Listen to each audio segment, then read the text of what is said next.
Hello again, I'm Blunty. Now, it is a little known fact that ninjas are actually compelled to slice fruit. They cannot see a piece of fruit without having an almost irresistible urge to slice it in half. And this comes from the days when they were ninjas in training, or ninjets if you will, and they practiced their sword techniques on watermelons or mangoes or whatever fruit they could happen to get their hands on at the time. And that built within them such a muscle memory that even the sight of a fruit to a grown-up ninja will inspire them to unsheath their sword and slice it in half. And in honor of that completely made-up bullshit historical fact, I'm going to be reviewing this iPhone game called FruitNinja.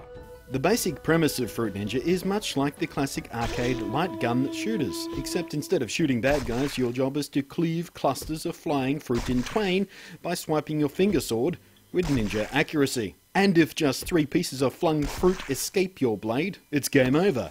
And just so you don't get all indiscriminately slice happy, you're also faced with ballistically bouncing bombs. Hit one of those, and it's instant game over. Your fruit-hating ninja face now resembles one of your recent watermelon victims. And of course, like all good arcade games, it starts out nice and slow, just to get you into the drift of things, but before long, fruit is frantically flying at your face at a pace that is tough to keep up with. It also starts mixing the fruit closer and closer to the bomb, so you have to be much more accurate and much more careful about where you swipe, when you swipe, which direction you swipe, otherwise it's boom, game over. The goal of all this fruit fragging is to just rack up a high score, and every time you play you want to beat your old high score. It's as simple as that. Keep going and going and going and getting more and more and more frantic until you can't go anymore. And with any luck, you've beaten your last high score, you get a small sense of pride and a big smile on your face, and boom. The game plays really well, everything is smooth and colourful and fun, and the squishy sloshes of spilled fruit guts are a sound that can't help but bring a smile to my face. And like all of the most popular iPhone games, FruitNinja keeps things simple, intuitive, lighthearted, and fun. Anybody can play this game and anybody can have fun while doing it.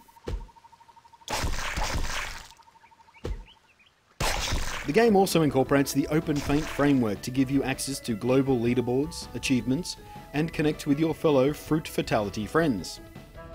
My enormous pile of utter bullcrap about the history of the ninja aside, this is one of those iPhone games that will just suck you in because it is just so elegantly simple. It does one thing, it does it really, really well, and you can play it and play it and play it. You can just play it for 3 seconds and put it down. You can play it for 3 minutes and put it down. You can play it for 15 minutes and go absolutely insane trying to beat your last high score, as I did. It is fun, simple, easy, intuitive, and it's one of those iPhone games that the reason the iPhone gaming culture is so fantastic, because it's just pick up and play, boom, you're done, kill some time, standing in a line, waiting for a train, whatever it is you need to do. FruitNinja has become my game of choice recently for killing idle time when I'm just waiting around for something else to happen.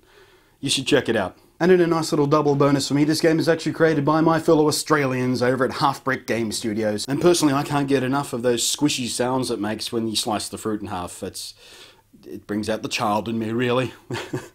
Thanks for watching. Check out FruitNinja on the iPhone. You'll get it at the App Store, of course, because that's the only place you can buy stuff for the iPhone unless you jailbreak it. Anyway, I'm Blunty. I'll catch you next time.